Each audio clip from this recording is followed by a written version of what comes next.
viewers, you are welcome to our first and maiden lecture, that's tutorial on the understanding of political institution, which forms part of the introductory aspect of political science.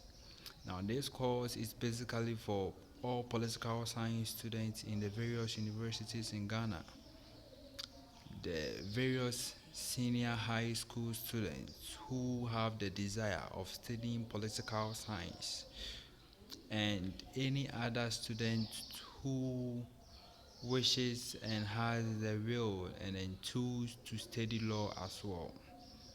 This is a guide and as well as a gist towards the long journey that we seek to achieve. Now, our lecture today is focusing on political institutions. Now, let's consider our lessons objectives. But before then, be reminded that you subscribe to this wonderful channel and you comment so as to give us the feedback to know what we do in our next video. So let's consider the lesson objectives. By the close of this lesson, learners will be able to 1. Examine what an institution is and define it in their own view. 2. Appreciate some definitions from renowned political scientists. So some definitions of political institution and institution itself from renowned political scientists. And 3. Define political institution with ease. Now let's move to the introductory aspect of it. Now, after mentioning to you the topic, what came into your mind when I made mention of institution? What came into your mind? Now let's consider what an institution is. Various dictionaries across in the world and across globes, across continents gives different definitions according for institutions. Our focus will not be centered on only an aspect, but we will equally consider all aspects and draw our attention to where our focus will drive us. So let's consider a definition from the Cambridge Dictionary. So the first definition that it gives is that institution is a large and important organization such as a university or a bank. So this definition is more focused on the formal structure. That is a formal structure. Yes. So if you look at the definition, it says it's a large and important organization such as university or a bank. Now, the same dictionary goes ahead and defines institution as a custom or a tradition that has existed for a long time and is accepted as an important part of a particular society. So a custom or a tradition that has existed for a long time and is accepted as an important aspect of a particular society becomes an institution. So a repetitive action of a society, that is a good action which has been repeatedly done in a society, has now become an institution, and that is how the Cambridge Dictionary defines it to be.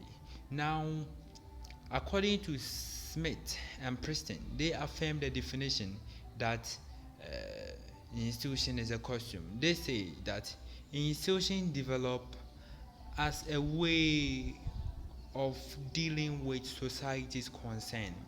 Institution develop as a way of dealing with society's concern. Institution develop as a way of dealing with society's concern. Now, society is beset with a number of problems that we can't solve. So problems that day in day out human beings try as much as possible to solve. So the process, the procedures through which all these things, all these problems in our societies are solved is what is termed as institutions. So we have our judicial system. Our judicial system, we are not talking about the building, which is a court, which constitutes the institution, but rather the laws, the norms, and the conventions used in adjudicating cases is what we consider as an institution in this context. So March and Olsen 1989, and Gay Peters 2005 affirms that institution is better comprehended as a collection of norms. As a collection of norms, I believe you know what norms are: values, understanding, routines that governs human interaction and conduct. So a collection of norms, values, understanding, and routines that governs human interactions and conduct is what is termed as institutions here. So you can see from the definition given by the dictionary and these renowned scholars that institution is not necessarily the formal structure, but it is rather the set up norms, the collection of values, understanding, routines, that governs human interaction.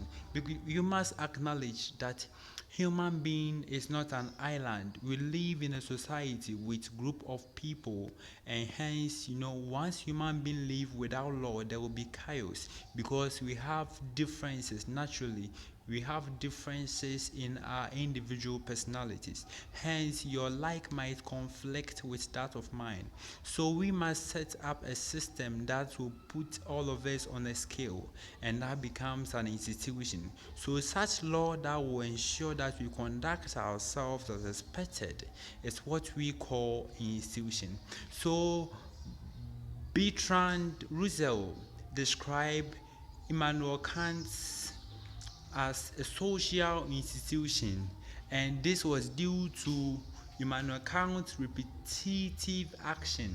So Immanuel Kant was a man that you know uh, does things persistently. He was meant to wake up on time every day at 7. You will see him. So he became a social, or he became an embodiment or an example for people, and it became the time for people to wake up, to set up their things, for people to remind people to do other things. So his actions, his daily actions became an institution, and hence he was described as such. So from this wonderful background, how would you then define political institution?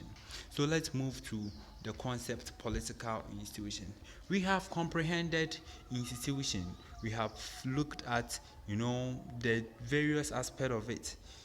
Now, what is political institution? So, in order to understand political institution, when we say political, how do you understand political? Now, the management of affairs of different people living together in a community is what the ancient Greek call polis.